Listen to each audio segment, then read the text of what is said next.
Boa noite. Estamos aí, firme e forte, igual um prego na areia, né? Como diria o ditado. Alguns irmãos perguntaram o que é que aconteceu, né? Que eu passei mal à noite. Se foi estresse. Aí eu falei, não, acho que não. Deve ter sido que eu relaxei, né? Porque estresse a gente vive sob pressão o tempo inteiro. E a semana realmente foi corrida, foi preocupante. A gente, junto com a equipe de eventos, organizando esse jantar de ontem. E se não todos, né? Se não todos, mas creio que beirou os 100% aí de casais que saíram altamente satisfeitos. Creio que foi uma noite de restauração, uma noite de bênção, uma noite de vitória, uma noite de aprendizado. E talvez exatamente porque eu tenha relaxado é que o corpo reagiu dessa forma. Então, de madrugada eu passei mal, acordei tremendo de frio, mas ao mesmo tempo molhado de suor. Vocês sabem, quem já sofre de enxaqueca sabe o que é isso. E foi uma sensação muito ruim, mas já estou acostumado, embora a gente nunca está preparado, né? Mas eu agradeço a Deus pelas orações dos irmãos, pela preocupação, pelas palavras de carinho de cada um. E nós estamos de volta aqui, então, para compartilharmos um pouco da palavra de Deus com cada um dos irmãos nessa noite. Quero compartilhar com os irmãos o livro de Lucas, capítulo 19, uma história muito, muito conhecida até entre os não evangélicos, história que é ensinada às crianças. E nessa história de Zaqueu a gente aprende muita coisa, muito aprendizado, muita reflexão para a gente. E eu queria refletir algumas situações com os irmãos nessa noite. Está lá no capítulo 19 do livro de Lucas.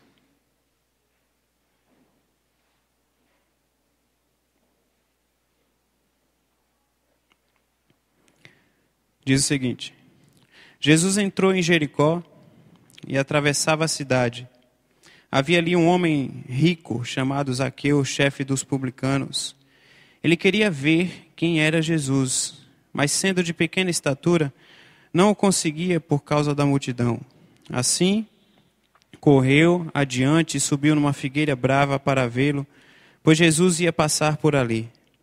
Quando Jesus chegou àquele lugar, olhou para cima e lhe disse: Zaqueu, desce depressa, quero ficar em sua casa hoje. Então ele desceu rapidamente e o recebeu com alegria. Todo o povo ouviu isso e começou a se queixar. Ele se hospedou na casa de um pecador. Mas Zaqueu levantou-se e disse ao Senhor: Olha, Senhor, estou dando a metade dos meus bens aos pobres. E se de alguém extorquir alguma coisa, devolverei 4 vezes mais. Jesus lhe disse: Hoje houve salvação nesta casa, porque este homem também é filho de Abraão, pois o Filho do Homem veio buscar e salvar o que estava perdido. Oremos. Deus e Pai amado, em nome de Jesus, queremos ouvir a Tua voz, Senhor. Que o Teu Santo Espírito fale aos nossos corações. No Teu nome que nós oramos. Amém. É engraçado a gente ver histórias da época em que Jesus estava aqui na terra, convivendo com pessoas semelhantes a nós. É interessante a gente ver os relatos dos evangelhos sobre muita dificuldade de diferenças de personalidades, sobre religiosidade, sobre quebra de paradigmas, sobre rejeição de posições, rejeição de pecados. Eu fico imaginando e comparando que hoje em dia ainda não é muito diferente. Mesmo mais de 2000 anos se passando após a morte de Cristo, talvez a gente não esteja preparado se entrasse, por exemplo, uma prostituta hoje à noite aqui no culto. E no livro do Philip Yancey, que se intitula Maravilhosa Graça, se você não leu ainda, você pode ler, é um livro best-seller dele. E conta um relato de uma equipe que estava evangelizando as ruas, e uma pessoa começou a conversar com uma prostituta, começou a pregar o evangelho para ela, e falou, você precisa ir à igreja. E ela falou, eu já me sinto pecadora o suficiente. Eu não preciso ir para a igreja. Uma história verídica que demonstra exatamente, talvez entre outros contextos, mas demonstra também essa falta de preparo que a gente não está para o nosso dia a dia. Naquele tempo ali da história que nós lemos aqui de Zaqueu, Zaqueu era um homem não muito benquisto. Era um homem que ele era repudiado, era um homem que extorquia dinheiro. Ele era quase um engravatado lá de Brasília. Vocês entendem a comparação dos dias atuais. Talvez se hoje entrasse um ex, eu não estou querendo fazer confusões partidárias aqui, mas talvez se entrasse um ex-presidente com 4 letras, ou uma ex-presidenta com 5, talvez a gente não os receberiam com tanta alegria. Talvez alguns sim. Talvez alguns sim. Mas eu creio que em sua maioria aqui, quando começasse a entrar o barbudinho, não seria muito bem desejado. E é interessante a gente ver a história de Zaqueu. Zaqueu era exatamente um homem que nos dias atuais a gente ia dizer era um pilantrão.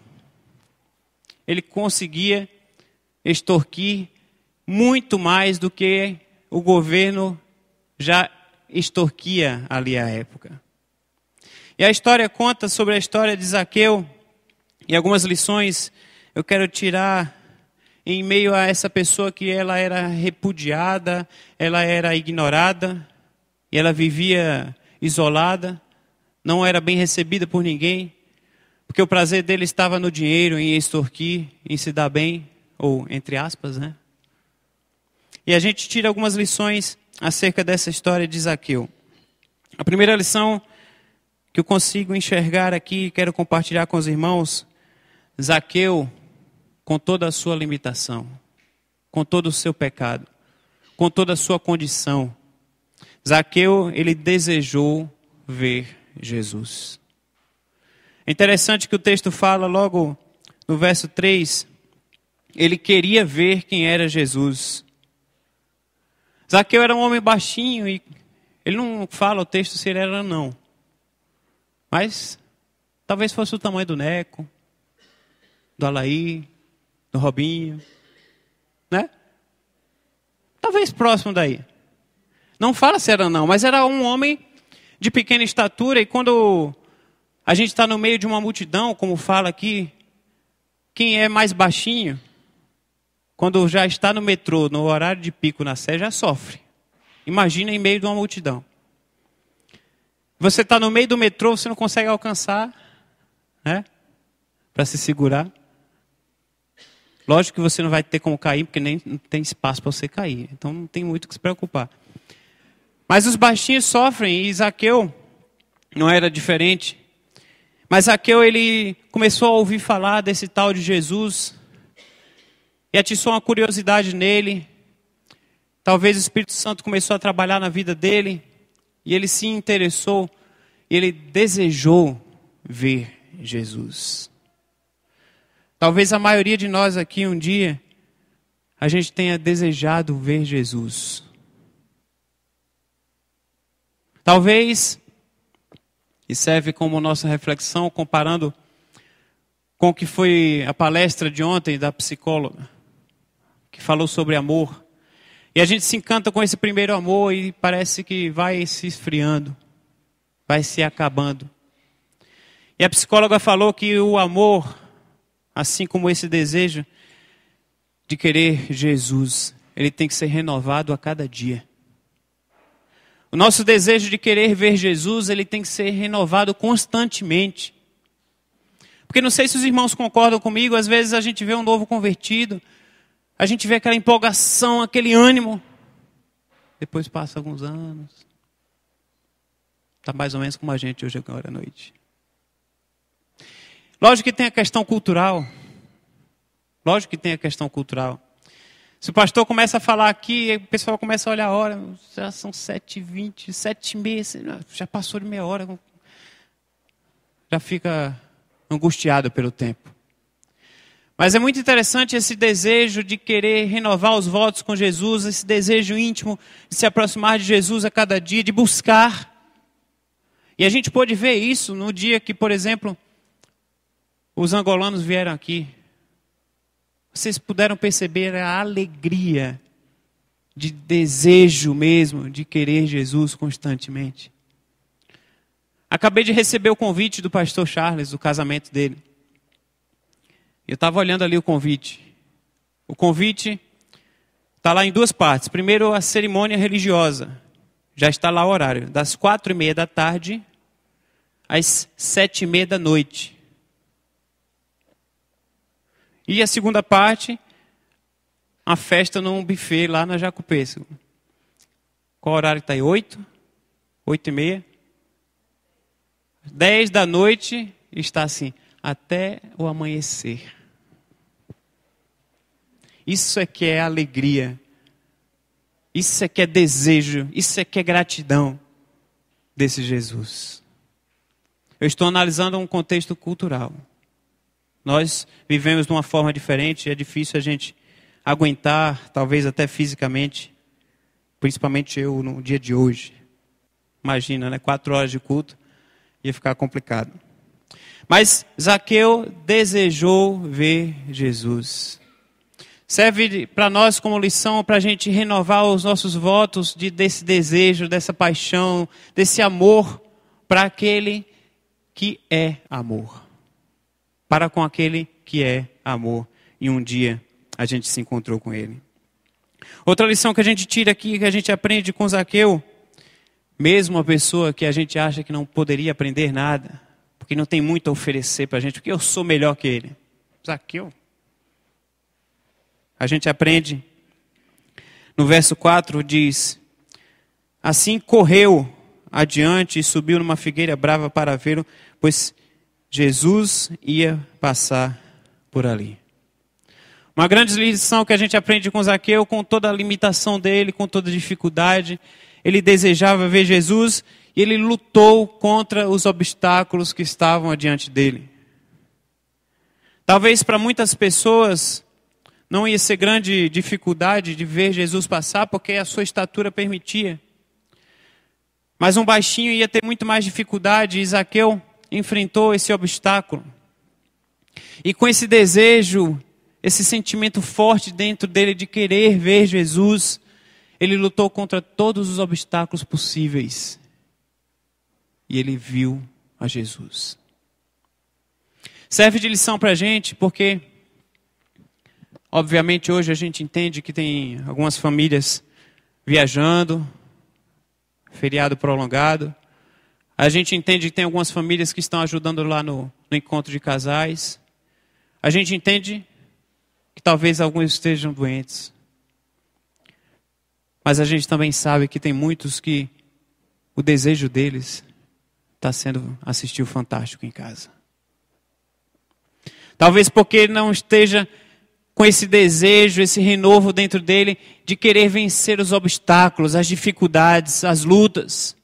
Os problemas que passa do dia a dia, as contas para pagar, o aluguel que está para vencer, a dificuldade de criação com os filhos, o desânimo vem, se torna um obstáculo e a pessoa vai esfriando na fé.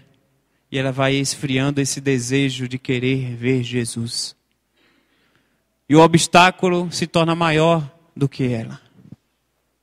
Aquele obstáculo criado através do esfriamento do desejo de querer ver Jesus se torna uma enorme dificuldade.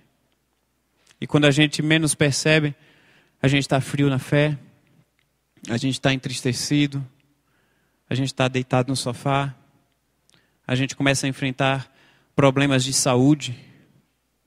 E talvez você vá no médico e o médico não descobre. Você vai em outro e ele não descobre. Você vai em outro e não descobre. Talvez porque seja alguma situação de campo espiritual para você resolver.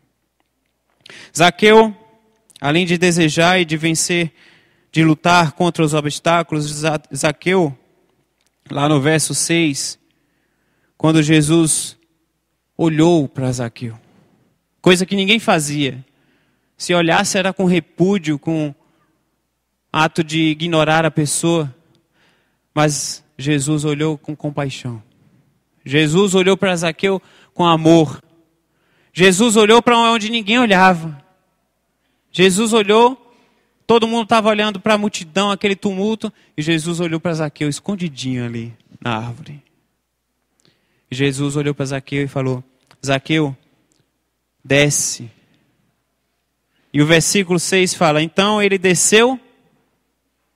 Não sei a sua versão aí, mas na minha aqui. Zaqueu desceu rapidamente.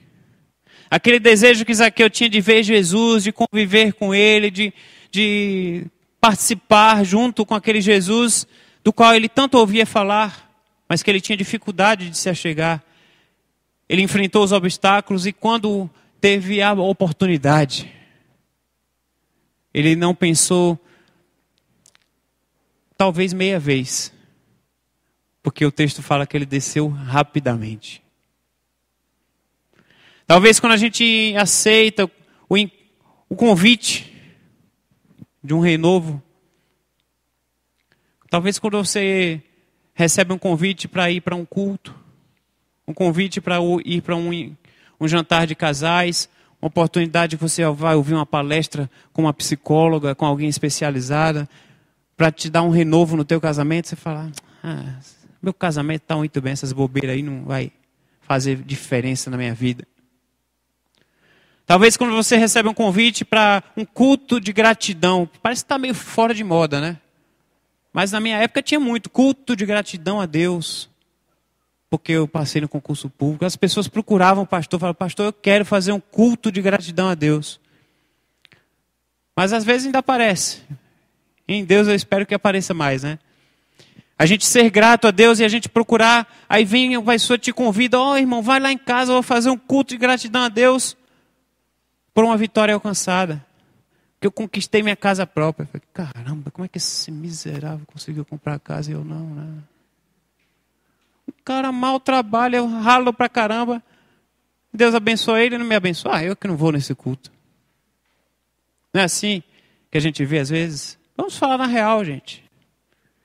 Eu lembro de um pastor que ele falava, pastor Técio, lá de Maceió. Ele falava assim: meus irmãos, se alegrem, sabe por quê? Porque a fila está andando. É um a menos na tua frente. Uma hora a vitória chega para você. Zaqueu, ele se alegrou com o convite e ele desceu rapidamente. Ele desejava esse encontro com Jesus. Ele lutou contra os obstáculos. Ele aceitou o convite de Jesus. E aí vem a pior parte. Não para Zaqueu, não para Jesus, mas a pior parte agora para aqueles que se achavam melhores do que Zaqueu. Para aqueles que talvez, como alguns de nós, se achavam melhores do que aqueles que estão lá fora, os pecadores, os miseráveis, os trapos humanos, aqueles que não têm jeito, aqueles que são ignorados pela sociedade, aqueles que a sociedade tem repúdio. E aí então, lá no verso 9, Jesus disse: hoje houve salvação nesta casa. Aquele desejo de mudança, aquele desejo de conviver com Jesus, de lutar contra os obstáculos, de aceitar o convite rapidamente, teve uma consequência grande e gerou um tumulto. Porque as pessoas que se achavam melhores que Zaqueu começaram a conversar umas com as outras e falaram: você viu o que é que Jesus fez? Ele foi almoçar na casa de um pecador. Ele foi ceiar com um pecador. Jesus nunca veio na minha casa, Jesus nunca veio no meu encontro. Jesus está abençoando o outro e não está me abençoando. Mas às vezes a gente não entende, meus queridos, que a bênção está chegando para outro. A mudança de vida está chegando para os outros. A salvação está chegando na casa de outros. Porque as pessoas estão buscando a Jesus. As pessoas estão lutando contra os obstáculos. As pessoas estão aceitando o convite de Jesus. Quando o Espírito Santo incomoda a vida dela, ela aceita o convite. E às vezes a gente quer mudança nas nossas vidas. Mas a gente não faz nenhum esforço para isso. Jesus quer que haja salvação na tua casa. Jesus quer que haja transformação na tua casa. Jesus quer que haja um renovo na tua casa. Mas a gente está de braços cruzados muitas vezes. Muitas vezes a gente está acomodado dentro de casa. Muitas vezes a gente até pede a Deus, a gente até deseja, como Josué afirmou lá em Josué 24:15, eu e a minha casa serviremos ao Senhor. Mas aquele que é representante do lar, ele não tem ânimo para vir à casa do Senhor. Como é que ele vai exigir isso dos filhos? Como é que ele vai ver a salvação nos filhos, se ele não tem gratidão pela salvação que um dia ele declara ter tido? Como vai fazer diferença na vida daqueles que convivem naquele lar, se às vezes parece que o esfriamento espiritual fala mais alto? Como que ele vai ver diferença, aquele que precisa ver o exemplo no pai, na mãe, se o pai e a mãe não têm exemplo dentro de casa? Como vai haver diferença? Como vai haver salvação no lar? Se muitas vezes os pais não exortam mais os seus filhos. E o filho vem para a igreja e sai da igreja e vai para uma balada. Posta as fotos no Facebook. E os pais ficam de braços cruzados, achando que isso é normal. Hoje houve salvação na casa de Zaqueu. Hoje pode haver salvação na tua casa, meu querido. Mas você precisa fazer a sua parte. Você precisa renovar os teus votos com Jesus, como foi apresentado ontem. O mesmo amor que você tem para com a sua esposa ou com o teu marido precisa ser renovado constantemente. Nós precisamos fazer a nossa parcela para que na nossa casa haja salvação. Eu queria que você abaixasse sua cabeça nesse momento.